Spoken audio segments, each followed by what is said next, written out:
কংগ্ৰেছ হলেই নাপাবা চৰকাৰী সুবিধা চৰকাৰী উন্নয়নৰ ক্ষেত্ৰত বঞ্চিত হ'ব কংগ্ৰেছক সমৰ্থন কৰা সকল খুদ কেন্দ্ৰীয় মন্ত্ৰী সৰ্বানন্দ সোণোৱালৰ বাসগৃহৰ সমীপতে উপেক্ষিত প্ৰতিবেশীসকলক কংগ্ৰেছক সমৰ্থন কৰাৰ বাবে গুৰুত্ব নাই উপ পদসমূহৰ পকীকৰণত প্ৰতিবেদন আৰম্ভ কৰাৰ পূৰ্বে চাই লওক কেইখন জৰাজীৰ্ণ পথৰ দৃশ্য কেন্দ্ৰীয় মন্ত্ৰী তথা প্ৰাক্তন মুখ্যমন্ত্ৰী সৰ্বানন্দ সোণোৱালৰ বাসগৃহ লক্ষীনগৰৰ দৃশ্য মাহিয়াই দৃষ্টি কেন্দ্ৰীয় মন্ত্ৰীৰ প্ৰতিবেশীসকলক কেন্দ্ৰীয় মন্ত্ৰীৰ প্ৰতিবেশী বুলি এইসকল লোকে যিমান উৎসাহী কিংবা গৌৰৱান্বিত সিমানেই যেন চৰকাৰী উন্নয়নৰ পৰা বঞ্চিত তেওঁলোক অভিযোগ কংগ্ৰেছক সমৰ্থন কৰাৰ বাবে উপ পথসমূহ পকীকৰণৰ ব্যৱস্থা কৰা নাই নিজৰ গাঁঠিৰ ধন ভাঙি মেৰামতি কৰিবলগীয়া হয় উপ পথসমূহ নলাৰ নৰ্দমাৰো ব্যৱস্থা নথকা ১ নং লক্ষীনগৰ অঞ্চলত এজাক বৰষুণতে ভৰি পৰে কৃত্ৰিম পানী এফালে যদি পথৰ দুৰৱস্থা আনফালে আকৌ কৃত্ৰিম বানত দুৰ্ভোগ ভুগিবলগীয়া হৈছে কেন্দ্ৰীয় মন্ত্ৰী সৰ্বানন্দ সোণোৱালৰ প্ৰতিবেশী ৰাইজে নিৰ্বাচনী প্ৰচাৰ চলাবলৈ অহা পশ্চিম ডিব্ৰুগড় জিলা পৰিষদৰ কংগ্ৰেছ প্ৰাৰ্থী সুইটি লেখাৰুৰ সন্মুখত মুকলিকৈ খুব উজাৰিলে সোণোৱালৰ প্ৰতিবেশীয়ে বিজেপিৰ হাই প্ৰফাইল নেতাৰ সমীপৰ অঞ্চলতেই যদি চৰকাৰী উন্নয়নৰ পৰা বঞ্চিত হ'বলগীয়া হয় আন অঞ্চলৰ অৱস্থা কি হ'ব বুলি ক'লে কংগ্ৰেছ প্ৰাৰ্থী সুইটি লেখাৰুৱে ঋণ লৈ চৰকাৰ পৰিচালনা কৰি থকা বিজেপিয়ে সাধাৰণ জনতাক শোষণ চলোৱাৰ অভিযোগ সুইটি লেখাৰুৰ উল্লেখ্য যে ভূপেন হাজৰিকাৰ গীত পৰিৱেশন কৰি ডিব্ৰুগড়ৰ প্ৰান্তে প্ৰান্তে নিৰ্বাচনী প্ৰচাৰ কাৰ্যসূচীত ব্যস্ত সুইটি লেখাৰু নমস্কাৰ আমাৰ এইটো লক্ষীনগৰ এফ গলি ৰাস্তাটো আমি বিচাৰি বহুতবাৰ দৰখাস্ত দিলোঁ দিয়াত কি হ'ল এই যিজন প্ৰেচিডেণ্ট আছিলে আমাৰ এই পঞ্চায়তৰ তেখেতে মানুহৰ আগত কৈছে বিশেষ মই শুনা নাই এই মানুহগৰাকীয়ে নাম নকবলৈ ক'লে যে এইটো কংগ্ৰেছ ৰাস্তা আৰু যোৱাবাৰ ইলেকশ্যন হওঁতে ৰিপুণ গোসাই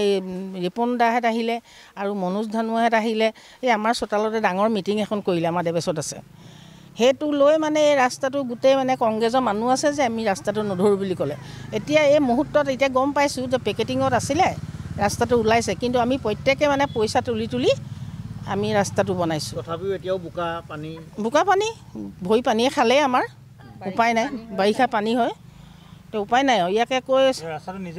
আমি নিজে বনাইছোঁ পইচা তুলি মন্ত্ৰী থাকিলেও মন্ত্ৰী ডাঙৰ মানুহ ক'তনো এতিয়া জি পি প্ৰেচিডেণ্ট যিটো হয়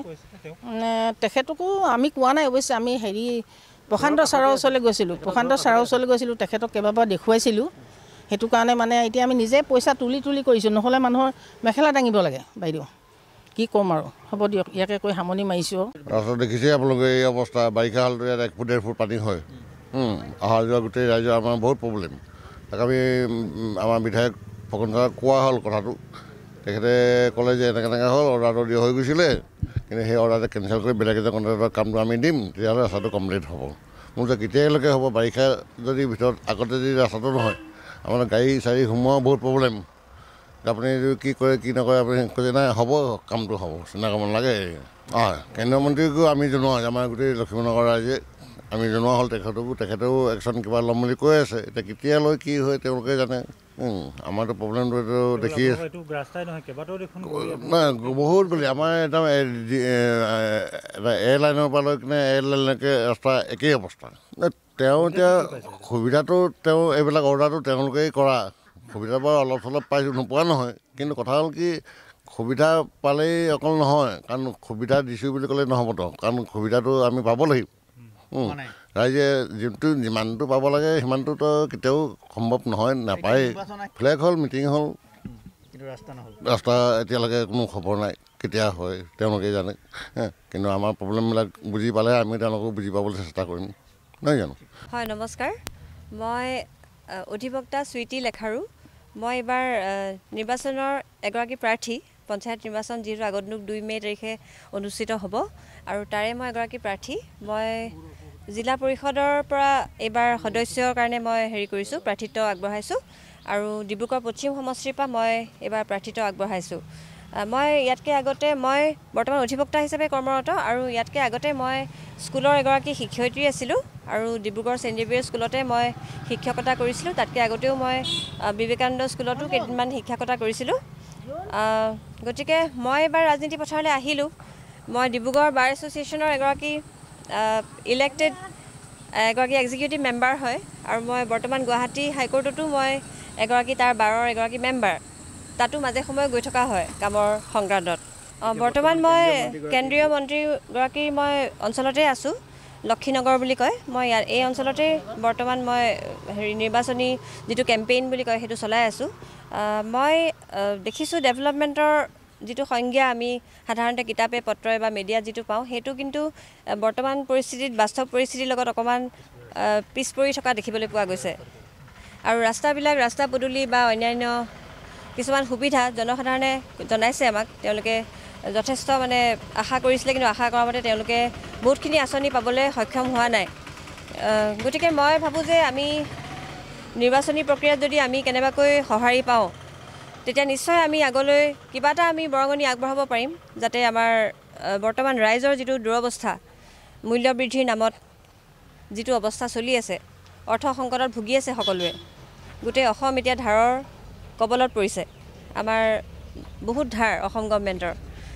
হেখিনি আমি এতিয়া চাই এতিয়া গম পাইছো নিৰ্বাচনী প্ৰক্ৰিয়াত যেহেতু নিজে এগৰাকী প্ৰাৰ্থী এতিয়া বহুত দুখো লাগিছে কাৰণ মানুহবোৰে কিছুমানে কান্দিছে কেম্পেইনিং কৰোতে বহুত গাঁৱৰ মানুহে কান্দিছে বহুতে ৰাস্তাৰ সন্মুখৰ বুকাখিনি দেখুৱায় আৰু দেখুৱাইছে বহুত অঞ্চলত দেখুৱাইছে যে বিদ্যালয় যোৱাৰ ৰাস্তাটোৱে বুকা গোটেই এটো পিছফালে এটা ৰাস্তা আপোনালোকে দেখিছে এটো কোনবা কংগ্ৰেছৰ মানুহ আছে বুলি ভাবি তেওঁলোকে উন্নতি মানে নহল ৰাস্তাটোৰ তেনেকে স্থানীয় ৰাইজে মোক জনাইছে এই ৰাস্তাটোৰ কোনো উন্নতি হোৱা দেখিবলৈ পোৱা নাই আমি মই তাৰ আগফালে থিয় হৈ আছো এতিয়া ৰাইজে জনাইছে যে তেওঁলোকে নিজে পইচা তুলি হেনো ৰাস্তাটো বনাইছে হেতু মই এইমাত্ৰ শুনিছো কেম্পেইনিং কৰি থাকোতে হেকাৰণে আমাৰ দুখ লাগে আজি নাগাবাৰীটো যাওঁতে দেখিছো নলাবিলাক বহুত বেয়া লাগিছে কেন্দ্ৰীয় মন্ত্ৰী ঘৰ আমি একদম নিচে কাষতে আছো 1 নম্বৰ বাইলেন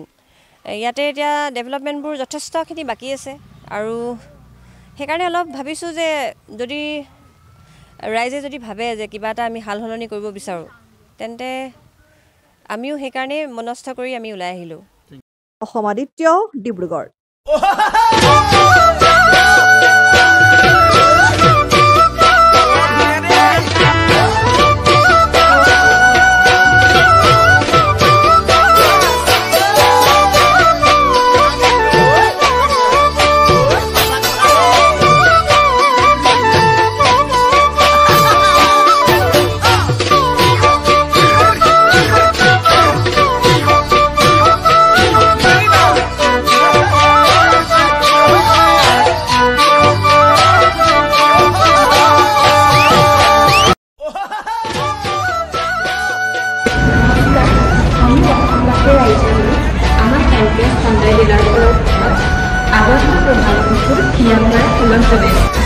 আপোনালোকৰ বিহু লাগিছে নাই আমাৰ কিন্তু ডিলাৰত লাগিছে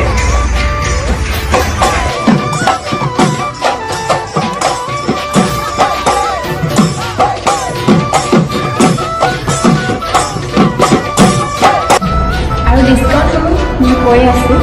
ভেনু 70,000 ডিসকাউন্ট চলি আছে আৰু i20 65,000 ডিসকাউন্ট চলি আছে আৰু i10 হাইয়েষ্ট ডিসকাউন্ট চলি আছে after 78,000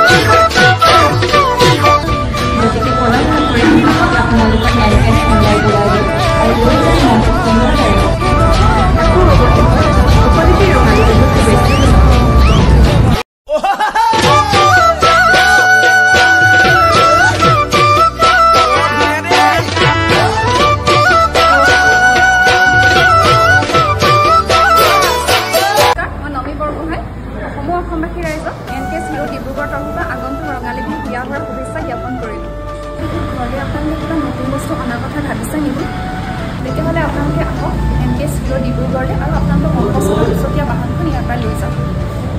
আমাৰ গ্লেমাৰ চিৰিজত 2500 টকা কেছ ডিছকাউণ্ট আৰু লগতে বেষ্ট এক্সচেঞ্জ ৰেটবোৰ দি থকা হৈছে